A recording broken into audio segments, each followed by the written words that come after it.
और मैं रोड पे चलता हूँ तो एक ऐसी फिल्म मैंने की है एक्शन जैक्सन। फिल्म वैसे ज़्यादा नहीं चली मगर टीवी पे काफ़ी चलती। मेरे लिए ये बहुत इम्पोर्टेंट है कि मैं कुछ ऐसा रोल करूं जो बहुत ही पिछली मतलब कॉमिक रोल से कुछ अलग हो। हाँ, एक स्किल तो है पर वो ज़्यादातर रिएक्शन से आता है, मतलब वो सुनने से आता है। You know the time you take to listen to the other actor and then respond to the other actor. मगर ये भी है कि थिएटर में everything is very external. Performance बहुत ही एक्सटर्नल होता है क्योंकि your projection is external, your emotions are external, project करना पड़ता है। बट फिल्म में वी डोंट नीड OTT और films to be out there. अभी in the last 5-10 years only there are so many roles कि होते होते नहीं हुआ है, मतलब you know कि अच्छा हम ये करने वाले हैं कि you know और ये स्क्रिप्ट आया है but then last minute पे ऐसा हुआ है कि नहीं we are not doing it, या हम किसी और के साथ हम we are going with someone else। मगर वो करना आसान नहीं था क्योंकि वो ऐसा लगना चाहिए कि वो कोरियोग्राफ नहीं है पर वो एक्चुअली कोरियोग्राफ था। हेलो, मैं साक्षी शर्मा और आप देख रहे हैं बॉलीवुड हेल्पलाइन। आज हमारे साथ एक ऐसे आर्टिस्ट हैं जो अगर आप उनकी मूवी देखोगे, आप मूवी एक बार के लिए भूल सकते हो लेकिन उनका कैरेक्टर आपको हमेशा याद रहेगा। उनका कॉमिक टाइम या फिर उनका जो डायलॉग डिलीवरिंग है वो आपको हमेशा याद रहेगा। तो वो कोई और नहीं है बल्कि है वो Kunal Roy Kapoor. First of all welcome on our channel. और सॉरी नहीं कोई नहीं, thank you very sweet of you to say that, very nice, thank you. Even मैं इसलिए बोल सकती हूँ क्योंकि आप जितनी भी आपने मूवीज आज तक आपने काफ़ी मूवीज बना दी, जो आपका एक कैरेक्टर है ना, लोग मूवी के बारे में कम कैरेक्टर के बारे में ज़्यादा बात करते हैं। अरे डेली बली का वो वाला कैरेक्टर है, इसका ये कैरेक्टर, ये जवानी है दीवानी का, उसमें आपको थोड़ा कम दिखाया गया था, मतलब एकदम अलग वे में दिखाया गया था। लेकिन लोग कमेंट सेक्शन में बोलते हैं यार मुझे ऐसे ही हस्बैंड चाहिए। तो और अभी जो बंदिश पंडित आया है वो भी काफ़ी हाइप मतलब मिल रहा है उसको, काफ़ी फेमस हो रहा है, वो लोग काफ़ी पसंद कर रहे हैं। कैसे देखते हैं आप ये सारी इतनी सारे आपके जो कैरेक्टर्स है लोग काफ़ी पसंद कर रहे हैं? ज़िंदगी में अगर ऐसे 4-5 कैरेक्टर्स मिल जाए जो लोगों के दिल में बस जाए तो बहुत बड़ी बात है। आई थिंक कि हर एक्टर की अगर पूरे करियर को आप देखेंगे तो 20 साल 30 साल में ऐसे 4-5 ऐसे कैरेक्टर्स होने चाहिए जो लोगों को पसंद आए, लोगों को याद रहे, लोगों के दिल में बस जाए। तो मैं काफ़ी फॉर्चुनेट हूँ वैसे कि मुझे अपने करियर में ऐसे 3-4 कैरेक्टर्स मिले हैं। एंड मैं पूरी क्रेडिट तो नहीं ले सकता हूँ क्योंकि डायरेक्टर्स हैं, राइटर्स हैं, बहुत सारे लोग हैं जिन्होंने ये कैरेक्टर्स को बनाए हैं। बट मैं फॉर्चुनेट हूँ कि मैं बेनिफिशियरी हूँ उन कैरेक्टर्स का। तो आई एम जस्ट हैप्पी कि ऐसे प्रोजेक्ट्स मेरे पास आए हैं और उनके साथ मैंने कुछ करने का मुझे मौका मिला है और लोग उसे याद करते हैं। एज यू आर सेइंग कि ऐसे भी फिल्म्स हैं, मतलब बहुत लोग मुझे एक्शन जैक्सन से जानते हैं और मैं रोड पे चलता हूँ तो एक ऐसी फिल्म मैंने की है एक्शन जैक्सन। फिल्म वैसे ज़्यादा नहीं चली मगर टीवी पे काफ़ी चलती है, बहुत चलती है और लोग मुझे देख के बोलते हैं अरे action Jackson, and I am like हाँ, मगर वो भी बहुत अच्छा लगता है क्योंकि थिएटर में फिल्म इतनी नहीं चली मगर वो टीवी पे देखते हैं और वो कैरेक्टर याद है उन्हें क्योंकि कुछ ना कुछ सीक्वेंस है, फन सीक्वेंस है उस फिल्म में। तो मुझे बहुत अच्छा लगता है जब लोग, हालांकि वो नाम भी भूल जाए, एक्टर कौन है वो भी भूल जाए, मगर वो जब देखते हैं और वो कैरेक्टर याद करते हैं, मुझे मतलब मैंने अपना काम कर लिया है। इवन आर्टिस्ट का मेन काम यही होता है कि भले ही वो तुम्हें रियल नाम से एक बार जाने नहीं लेकिन कैरेक्टर के नाम से जानते तो वो ज़्यादा प्राउड फील होता है कि मैंने ये प्ले किया था और लोग मुझे कैरेक्टर के नाम से जानते हैं। इवन पुराने जो हीरो हीरोइन आर्टिस्ट थे उन्हें भी कई लोग ऐसे पुराने मतलब कैरेक्टर के नाम से ज़्यादा जानते हैं। जैसे अभी शोले की हो गया तो बसंती नाम से, हेमा मालिनी से कम जानेंगे तो बसंती नाम तुरंत वो लोग को वो क्रिएट करता है। और जैसे कि आपने कहा कई सारी मूवीज़ है जो थिएटर में नहीं चली है लेकिन वो टीवी पे चली है, और आपकी भी कई सारी ऐसे मूवीज़ जैसे डेली बेली जब अभी हम देखते हैं ना तो लोग बोलते वो समय से बहुत पहले आ चुका था, उस टाइम इतनी हाइप नहीं मिली लेकिन अब लोग उसे काफ़ी पसंद कर रहे हैं। तो इस पर क्या कुछ कहना चाहेंगे? कई सारी मूवीज़ ऐसे होती है जो थिएटर में ना काम करके OTT प्लेटफॉर्म पे या फिर टीवी पे काम नहीं, वो अच्छी बात है क्योंकि अभी क्या है OTT से लोग जब भी चाहते हैं वो चला सकते हैं।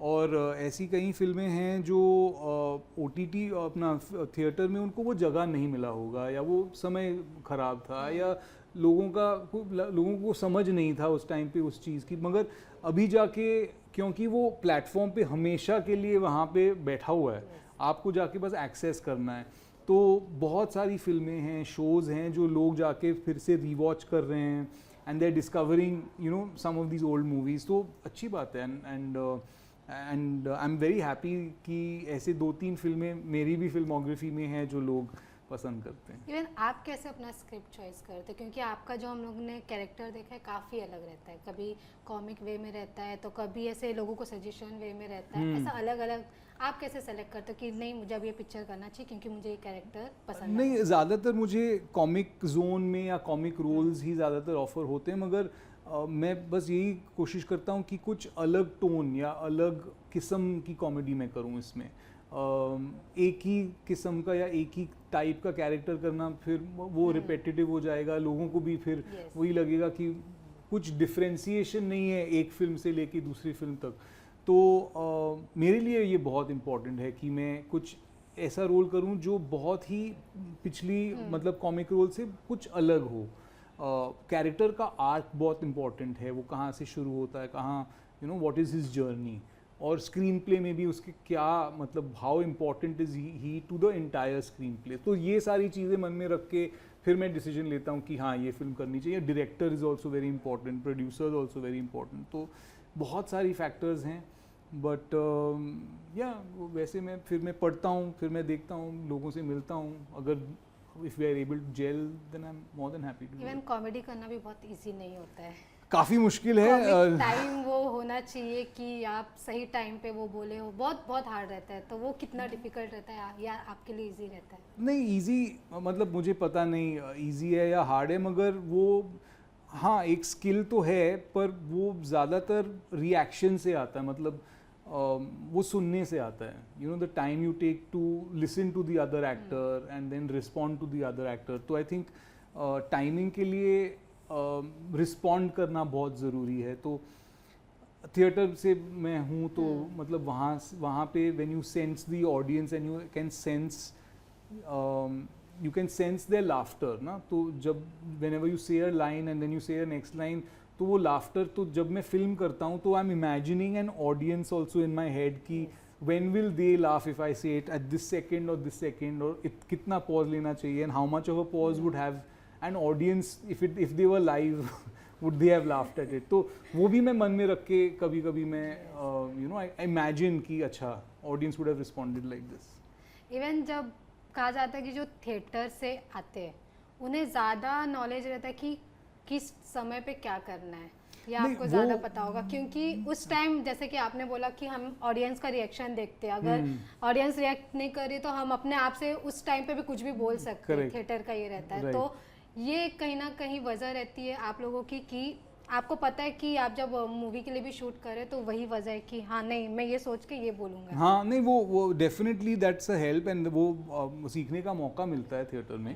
मगर ये भी है कि थिएटर में everything is very external, performance बहुत ही एक्सटर्नल होता है, क्योंकि your projection is external, your emotions are external, project करना पड़ता है। बट फिल्म में you can't be so loud, वो सब रिट्रैक्ट करना पड़ता है, वो सब आंखों में ही पता चलता है, फेशियल में आप थोड़ा सा एक्सप्रेशन कर लो वो पता चलता है। तो the skill is very different, दोनों स्किल सेट्स बहुत ही अलग हैं। ऐसा नहीं है कि every theatre actor will make a good film actor. Film में जाके बहुत लाउड लगता है, यू नो फिल्म में जाके सडनली आप कैमरा के सामने हो और आपने वैसे आपने रिएक्शन दी या बॉडीली आपने रिएक्शन की, तो ऐसे थिएट्रिकल लगता है, पता चलता है कि भाई ये एक्टिंग कर रहा है। बोलते हैं ना कैमरा हर चीज कैप्चर करता है, बस आपको मन में if you think it also the camera will pick it up, ऐसे बोलते हैं। तो थिएटर में ऐसा नहीं है, थिएटर में तो दिखाना पड़ता है, लोग पीछे से देख रहे हैं, तो वो उसको फिजिकलाइज करना पड़ता है, इमोशंस भी ज़्यादा आपको प्रोजेक्ट करने पड़ते हैं। तो बहुत ही अलग स्किल सेट्स हैं, तो दोनों में से आप कुछ सीख सकते हैं, बट स्किल्स तो बहुत ही अलग हैं। कि आपने थिएटर से शुरुआत की, फिर टेलीविज़न से शुरुआत की, फिर उसके बाद मूवीज़ में आप मतलब एज अ थिएटर आए, तो अब की जनरेशन में देख रहे तो OTT ये सब आ गया, तो थोड़ा इजी हो जाता है कि टेलीविज़न से डायरेक्ट OTT में आना, फिर मूवीज़ मिलना। तब के जनरेशन में इतना नहीं था इजी, तो नहीं, तब भी मुश्किल था, अभी मुश्किल है। आई डोंट थिंक कि अभी क्या है कि वी डोंट नीड OTT और films to be out there. अभी तो आप यूट्यूब चैनल भी चला सकते हैं, आप इंस्टाग्राम पे फेमस हो सकते हैं, आप टिकटॉक के ज़माने में आप वहाँ पे भी फेमस हो सकते थे।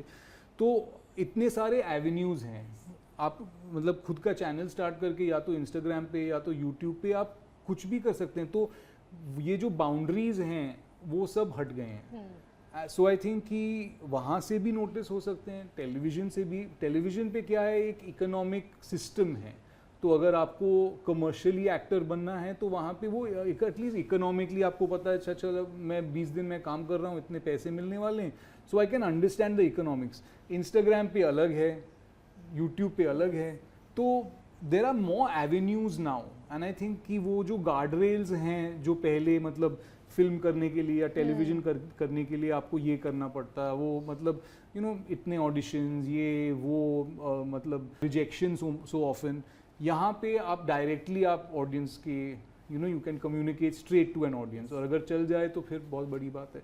तो I think there are good things also, avenues change हुए हैं, बट द थिंग इज़ कि व्यूअरशिप ऑफ फिल्म्स ऑल्सो अभी श्रिंक हो गए हैं, इतनी ज़्यादा फिल्म्स नहीं बन रही हैं। अगर छोटी फिल्म बन रही है तो वो OTT पे आने वाली है, तो there so many different factors, but it's not like it's any easier और एनीथिंग लाइक दैट।